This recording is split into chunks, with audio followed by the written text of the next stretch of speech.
কাজ একটা তো আছেই, কিন্তু আমি ভাবছিলাম এটা দিয়া মানে এই কাজের লাগে আমি আমার একটা আত্মীয় স্বজনরে লইয়া যাম। এখন তোমার বাপের লোক আমার পরিচয় আছে, ভালো একটা সম্পর্ক, তোমারও দেখে আমার পছন্দ হয়েছে। তো যাও, আত্মীয় স্বজনের কথা বাদ দিলাম, তোমার বাপের লগে যেহেতু একটা সম্পর্ক আছেই, এই সম্পর্ক লেগে নাইলে এবার তোমার এই লইয়া যাই।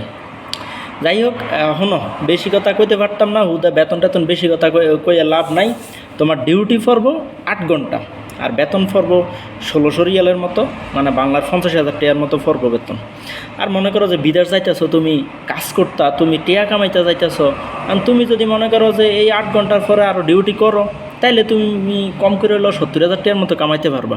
আর যদি না করো, সেটাও তোমার উপরে নির্ভর, কোনো সমস্যা নাই। আর সপ্তাহে একদিন ছুটি থাকবো, সব কিছুই ঠিক আছে একদম। তুমি যেদিন যাইবা, তুমি চাইলে এর পরের দিনও কাজে জয়েন দিতে পারবা, অথবা তুমি যদি চাও যে না তুমি 2টা দিন একটু রেস্ট করবা বা একটু ঘোরাঘুরি করবা, এটা তোমার ইচ্ছা। তুমি কি রেস্ট করলা নাকি একটু ঘোরাঘুরি করলা, যেহেতু নতুন যাইতেছো সৌদিতে, তুমি যে একটু রেস্টও করতে পারো বা ঘোরাঘুরিও করতে পারো, অথবা তুমি চাইলে পরের দিনে কাজে জয়েন দিয়ে দিতে পারো, সমস্যা নাই। আর বেতন ওই যেটা করলাম ওরকমই পারবো। এর মধ্যে তুমি যদি মনে করো যে ওভার টাইম টুম করো, তাহলে সমস্যা নেই, তখন দেখবো যে 70,000-এর মতো পড়বো। কারণ খানা খরচ তোমার নাহলে কতই যাবো, 150 টাকা যাবো, 150 রিয়াল, নাহলে 200 রিয়াল যাবো সৌদির। বাংলা মনে করো যে 5-6 হাজার টাকা, 7 হাজার টাকা যাবো।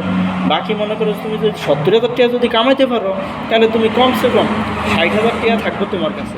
আর 60,000 টাকা থাকলে তুমি 60,000 টাকার কথা বাদ দাও, তুমি যদি 10,000 টাকা করে আরও বাদ দিয়া 50,000 করে আরও যদি রাখো, তাহলে বছর আইয়ে তো 6 লাখ টাকা। যাও, এরম ভালো বেশা কিন্তু দেই না আমি, নিতাম আত্মীয় স্বজনরে।